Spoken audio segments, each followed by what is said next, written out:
你哋會唔會好似我咁樣咧？屋企都買咗部咧雲底機咧，咁我早排就買嚟咧，就幫我老公咧膝頭哥咧做少少咧舒緩啲痛症嘅治療嘅。咁之後發覺呢部機咧非常之好，佢嘅設計咧就配合人體工學咧，我就好中意嘅。咁我就好中意咧，就幫人哋咧做足底按摩嘅。但係做嘅時候咧，就好似淨係可以幫人做咯，自己同自己做咧，硬係覺得好似都幾麻煩，好似唔好方便，好攰咁樣，係啦。如果靜止咁揸住都好似好攰咁樣，係啦。咁琴日咧屋企咧就買咗個新嘅抽油煙機啦。咁嗰個師傅拆嘅時候咧，我發現咧佢啲發泡膠盒咧有咁嘅 design 喎。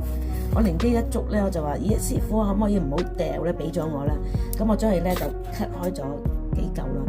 我發現咧呢個啱啱呢個尺寸咧係好正嘅。我而家示範一次俾大家睇下，咁樣見唔見到？好安全啊，係啦。咁有咩好處咧？我諗你哋都已 imagine 到啦。